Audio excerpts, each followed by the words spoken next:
Hello दोस्तों, आज हम पढ़ेंगे प्रॉफिट एंड लॉस यानी लाभ हानि के एडवांस लेवल के क्वेश्चन। तो मैं दिनेश रोयल आपके अपने YouTube channel study with Royal ji पर आपका हार्दिक हार्दिक स्वागत करता हूं। तो बिना किसी देरी के चलते हैं पहले प्रश्न पर। तो ये रहा पहला प्रश्न।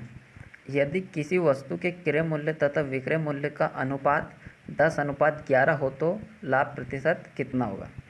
तो दोस्तों हमें वस्तु का क्रय मूल्य और विक्रय मूल्य का अनुपात दे दिया है। क्रय मूल्य को इंग्लिश में बोलते हैं सीपी।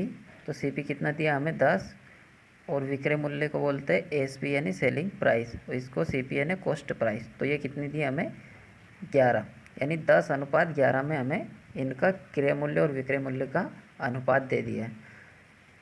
तो दोस्तों क्या याद करना है हमें, लाभ प्रतिशत। अब दोस्तों लाभ कब होता है, जब कम में खरीद कर ज़्यादा में बेचे। तो ये भी उसी प्रकार है। इसकी कॉस्ट प्राइस कितनी है 10 और सेलिंग प्राइस कितनी है 11, अनुपात में है। तो दोस्तों हम भी अनुपात में इसको रख लेंगे।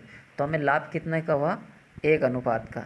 तो लाभ हो या हानि तो हमें वो ऊपर रखना है और बटे में रखना है क्रय मूल्य यानी कॉस्ट प्राइस। तो कॉस्ट प्राइस कितनी है, तो 10 और इंटू में 100। तो इसको हल करेंगे तो 1 0 से 1 0 और 10 का गुणा 1 में करेंगे तो बराबर 10। तो हमें कितने का लाभ हुआ दोस्तों, 10% का। तो ऑप्शन नंबर डी सही है। अगर ये हमारा सीपी एसपी से ज़्यादा होता तो हमें हानि होती, लेकिन हमारा जो एसपी है वो सीपी से ज़्यादा है, यानी कॉस्ट प्राइस से सेलिंग प्राइस ज़्यादा है, इसलिए हमें 10% का लाभ हुआ। तो चलो चलते हैं अगले प्रश्न पर। तो ये रहा अगला प्रश्न। एक व्यक्ति एक मेज को 5% हानि पर बेचता है। यदि वहाँ इसे 80 रुपये अधिक में बेचता तो उसे 5% का लाभ होता। मेज का क्रय मूल्य क्या है। तो हमें क्या बताना है दोस्तों, मेज का क्रय मूल्य। मान लो हमारे पास क्या है, एक मेज है, ये मेज। तो दोस्तों किसी भी वस्तु का परसेंट में मूल्य होता है 100%। तो इस प्रकार इस मेज का मूल्य परसेंट में कितना है, 100%। अब प्रश्न के हिसाब से इसको करते हैं। एक व्यक्ति एक मेज को 5% हानि पर बेचता है, तो इसको वो व्यक्ति कितने में बेचता है, 5% हानि। तो 5% तो 100 में से हम क्या करेंगे, 5 कम कर लेंगे, क्योंकि 5% हानि पर बेचता है। तो इसको कितने में बेचता है वो, 95% में। फिर आगे क्या कह रहा है, यदि वहाँ इसे 80 रुपये अधिक में बेचता तो उसे 5% का लाभ होता है। यानी इस मेज को वो 80 रुपये अधिक में बेचता है, यहाँ रुपये में बात करिए, तो उसको क्या होता, 5% का लाभ होता। तो 80 रुपये अधिक में बेचता तो कितने का होता, 5% का लाभ। अब 5% का लाभ कब होगा, जब वो इस मेज को 105% में बेचेगा, क्योंकि 100 तो उसका मूल्य है और 5% लाभ के लिए उसको कितने में बेचना पड़ेगा, 105। अब दोस्तों हुआ क्या, यहाँ पर 80 रुपये अधिक में बेचने से 5% हानि होने की अपेक्षा 5% लाभ हो गया, क्योंकि वो 80 रुपये पहले कम बेच रहा था 80 रुपये, तो उसको कितने क्या हो रहा था, 5% की हानि, यानी 95% में वो इस मेज को बेच रहा था। लेकिन 80 रुपये अधिक बेचने से उसको क्या होता है, 5% का लाभ होता है। तो 80 रुपये बढ़ने से कितने परसेंट की वृद्धि होगी, तो दोस्तों 105 में से 95 माइनस करेंगे तो कितना बचेगा, 10। तो 80 रुपये बढ़ाने से 10% की वृद्धि होगी, यानी 10% बराबर 80 रुपये। तो इसको हम रख देंगे 80/10 इंटू में 100, क्योंकि हमें क्या याद करना है, मेज का क्रय मूल्य, और क्रय मूल्य कितना है दोस्तों, 100%। तो इसको सॉल्व करेंगे तो 1 0 से 1 0 और 80 इंटू 10 तो कितने होंगे, 800। तो मेज का क्रय मूल्य कितना है दोस्तों, 800। तो ऑप्शन नंबर सी। तो हमारा आंसर क्या है, ऑप्शन नंबर सी 800। तो मेज का क्रय मूल्य है 800 रुपये। तो आपको समझ में आया होगा प्रश्न। समझ में आया तो प्लीज़ वीडियो को लाइक कीजिए और चलते हैं अगले प्रश्न पर। तो ये रहा अगला प्रश्न। 39 दर्जन आम बेचने पर एक व्यक्ति को 13 दर्जन आम के विक्रय मूल्य के बराबर लाभ होता है। तो लाभ प्रतिशत कितना है। तो हमें क्या पूछा दोस्तों, लाभ प्रतिशत पूछा। तो एक आदमी है, उसके पास कितने दर्जन आम है, 39 दर्जन आम है। क्या है, 39 दर्जन आम। इसको बेचने पर 13 दर्जन आम के विक्रय मूल्य के बराबर लाभ होता है। यानी इसे बेचता है तो 13 दर्जन विक्रय मूल्य के बराबर उसको लाभ होता है। कितने के? 13 के। तो 13 के बराबर क्या होता है? लाभ। तो इसको किस में पूछा हमसे? परसेंट में। तो हम क्या करेंगे? 39 में से 13 को कम कर लेंगे तो कितना बचेगा? 26। यानी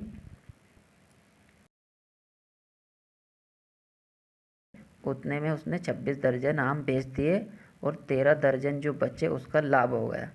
तो हम क्या करेंगे? लाभ को रखेंगे ऊपर और बटे में करेंगे 26 और इंटू में 100, क्योंकि परसेंट के लिए 100। तो इसको 100 करेंगे तो 13 दून 26 कितनी बार गया? 2 बार। और 2 से काट देंगे 100 को तो कितनी बार गया? 50 बार। तो कितना लाभ प्रतिशत हुआ? 50%। कितना हुआ? जितने में उसने 39 दर्जन आम खरीदे। एकदम सही है। तो उस व्यक्ति को 50% लाभ हुआ। तो ये प्रश्न आपको समझ में आया होगा। चलते हैं अगले प्रश्न पर। तो ये रहा अगला क्वेश्चन। ये भी सेम पहले वाले क्वेश्चन जैसा ही है, लेकिन इसमें कुछ कंडीशन चेंज है। 36 संतरे बेचने पर एक फल विक्रेता को 4 संतरे के विक्रय मूल्य के बराबर हानि होती है, तो उसकी हानि प्रतिशत ज्ञात करनी। तो दोस्तों इससे पहले वाले क्वेश्चन में क्या हो रहा था? उसको लाभ हो रहा था, तो हमें लाभ प्रतिशत ज्ञात करनी थी। और इसमें क्या हुआ? उसको 4 संतरे के विक्रय मूल्य के बराबर हानि हुई। कितने संतरे बेचने पर? 36 संतरे बेचने पर। तो उसकी हानि प्रतिशत ज्ञात कीजिए। तो इसके लिए क्या करेंगे दोस्तों? 36 संतरे बेचने पर, कितने संतरे बेचने पर? 36। यानी उसके पास 36 संतरे थे, उसको बेचने पर 4 संतरे की हानि होगी, यानी घाटा हो गया, उल्टा। लाभ तो नहीं हुआ। तो कितने संतरे का घाटा हुआ? तो 4 संतरे के विक्रय मूल्य के बराबर घाटा यानी हानि हुई। तो हम क्या करेंगे? इस स्थिति में हम इस 4 को इसमें जोड़ लेंगे तो कितना हो जाएगा? 40। अब ये हमारा क्या आ गया? क्रय मूल्य। इस पे हमें ना तो लाभ होता है और ना हानि होती है। तो अब क्या करेंगे? जो हमें 4 संतरे की हानि हुई बटे में रख देंगे हम 40 और इंटू में परसेंट के लिए 100 और इसको कर देंगे 16। तो 0 से 0 और इस 4 से ये 4, तो बचा कितना? 10। तो जो हमें हानि प्रतिशत हुई कितनी हुई? 10%। तो ऑप्शन नंबर ए, हमें कितनी हानि होगी? 10% हानि होगी। तो दोस्तों ये प्रश्न आपको समझ में आया होगा। इसमें हमने क्या किया? 36 में 4 जोड़े हैं और 40, और यहाँ क्या किया हमने? 4/40 इंटू 100। यानी हम इस प्रकार के क्वेश्चन को करने के लिए हमें पहले क्रय मूल्य बनाने की आवश्यकता होती है, जिस पे ना तो हमें लाभ हो ना हानि हो, क्योंकि हमेशा लाभ हानि के क्वेश्चन में बटे में क्रय मूल्य आता है। तो दोस्तों इसको क्या हो रहा था? 36 संतरे बेचने पर 4 संतरे की हानि हो रही थी। तो हमें क्रय मूल्य क्या होता है? ना तो उस पर लाभ होता है ना हानि होती है। तो हमने क्या किया? 36 में 4 जोड़ दिए और 40, और ये बन गया हमारा क्रय मूल्य। इस पे ना तो हमें लाभ हुआ ना हानि हुई। अब फिर हमने क्रय मूल्य पे जो हमें 4 संतरे की हानि हुई थी उसको हमने परसेंट में निकाल दिया। तो क्या आया हमारा? 10%। इसी प्रकार इसके पहले वाले क्वेश्चन को देखें तो ये रहा पहले वाला क्वेश्चन। इसमें क्या हुआ दोस्तों? 39 दर्जन आम बेचने पर एक व्यक्ति को 13 दर्जन आम के विक्रय मूल्य के बराबर लाभ होता। तो लाभ प्रतिशत कितना है? तो हमें क्या बताना था? इसमें लाभ प्रतिशत बताना था। तो दोस्तों 39 दर्जन आम बेचने पर उसको 13 दर्जन का लाभ हो रहा था। यानी इसका मतलब है कि 39 दर्जन बेचने पर 13 दर्जन का लाभ हुआ। तो 36 दर्जन, तो इसमें क्या हुआ दोस्तों? 39 दर्जन आम बेचने पर 13 दर्जन आम का लाभ हो गया। तो हम क्या करेंगे? 39 दर्जन आम में से 13 दर्जन आम जो लाभ हुआ वो घटा लेंगे। तो हमारे पास क्या बच जाएगा? हमारे पास बच जाएगा क्रय मूल्य, जिस पे हमें ना तो लाभ हुआ ना हानि हुई, क्योंकि लाभ को हमने घटा लिया। तो क्या बच जाएगा? 26। तो ये 26 बन गया हमारा क्रय मूल्य। अब हमने यहाँ क्या रखा? 26, क्योंकि हम हमेशा नीचे क्या रखते हैं? लाभ हानि के क्वेश्चन में क्रय मूल्य, और जो हमें लाभ या हानि होती है उसको रखते हैं हम ऊपर और इंटू में 100। तो इसलिए हमने यहाँ पर रखा 26 और ऊपर 13 और इंटू में 100। तो हमारा लाभ प्रतिशत आया 50। इसी प्रकार हमने नीचे इसमें क्या रखा? इसमें रखा हमने 40, क्योंकि हमारा क्रय मूल्य कितना बना 40, क्योंकि 36 संतरे बेचने में हमें 4 संतरे की हानि हो रही थी, तो हमने क्या किया 4 संतरे को जोड़ दिया, तो हमारा क्रय मूल्य बन गया। ना इस पर लाभ होता है ना हानि होती है, और इसको आधार मानकर फिर इस सवाल को हमने किया। तो आपको समझ में आया होगा इस दोनों प्रकार के क्वेश्चन जो परीक्षा में बहुत बार आ चुके हैं, लेकिन इसको करने में हम थोड़ी गड़बड़ी कर देते हैं। तो चलते हैं अगले क्वेश्चन पर। अगर क्वेश्चन समझ में आए तो प्लीज़ वीडियो को लाइक करें, और चैनल पर नए हो तो प्लीज़ चैनल को सब्सक्राइब करें। तो ये रहा अगला प्रश्न। एक व्यापारी अपनी वस्तु के मूल्य उनके क्रय मूल्य से 20% अधिक अंकित करता है तथा बेचने के समय 10% का पट्टा यानी छूट देता है। उसका लाभ प्रतिशत कितना है? तो दोस्तों क्या करना, हमें उसका लाभ प्रतिशत बताना। यानी एक चालाक व्यापारी है, वो कोई भी सामान लाता है खरीद कर बाज़ार या बड़ी कंपनी से, तो उस वस्तु के जो भी मूल्य है उसमें क्या करता है दोस्तों, यानी उसके क्रय मूल्य से वो जितने में भी खरीद के लाता है उससे वो 20% अधिक अंकित कर देता है। क्या कर देता है? 20% अधिक अंकित कर देता है। तो मान लो किसी उस वस्तु को वो 100 रुपये में खरीद कर लाया। कितने में लाया? 100 रुपये में खरीद कर। अब क्या करता है, ये इस पर 20% अधिक अंकित कर देता है। तो 100 रुपये के 20% हम निकालेंगे बटे में 100, तो कितना आया? 20। यानी इस वस्तु के मूल्य यानी MRP कर दी उसने 120 रुपये। वो 100 में खरीद के लाया, लेकिन उसने इस पे अंकित मूल्य कितना रख दिया? 120 रुपये। और फिर बाद में क्या करता है, बेचने के समय वो कहता है कि भैया ये 10% डिस्काउंट पे बेच रही है। कितने पे? 10% डिस्काउंट पे। तो डिस्काउंट के बाद में उसको कितना लाभ हुआ वो ज्ञात करना है। तो दोस्तों इसने MRP कर दी 120 अंकित, यानी 20% बढ़ा दी। अब क्या कर रहा है? 10% की छूट दे रहा है।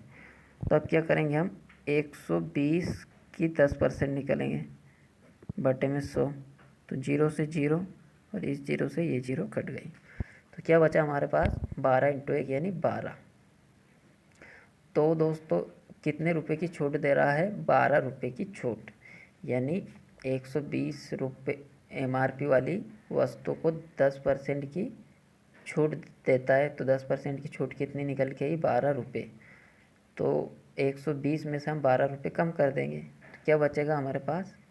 108 रुपये। यानी वो वस्तु वो 108 रुपये में बेच देता है ग्राहकों को, और ग्राहक बड़े खुश होते हैं कि हमें तो 10% की छूट मिली, यानी 10% का डिस्काउंट मिला। लेकिन उनको पता नहीं होता है, क्योंकि वो चालाक व्यापारी पहले ही उस पर अंकित मूल्य अधिक लिख देता है। तो वो कितने में लाया था इस वस्तु को? 100 रुपये में, लेकिन उसने लिखा कितना इस पर? 120 रुपये, और हमें 10% की छूट देकर 108 में बेच दी। यानी उसने 8 रुपये का लाभ कमाया। किस पे कमाया? ये 100 रुपये पे। तो ये 8 रुपये 100 रुपये के कितने परसेंट इंटू परसेंट के लिए? 100। तो 100 से 100 कैंसिल, यानी 8% का लाभ हुआ। कितने परसेंट का? 8% का। तो ऑप्शन नंबर C एकदम राइट आंसर। तो आपको समझ में आया होगा। समझ में आए प्लीज़ वीडियो को लाइक करें, और चैनल पर नए प्लीज़ चैनल को सब्सक्राइब करें। अगर आपको किसी और वीडियो पे टॉपिक चाहिए तो प्लीज़ कमेंट करके बताएं, और मिलते हैं अगले वीडियो में। तब तक के लिए जय हिंद, जय भारत।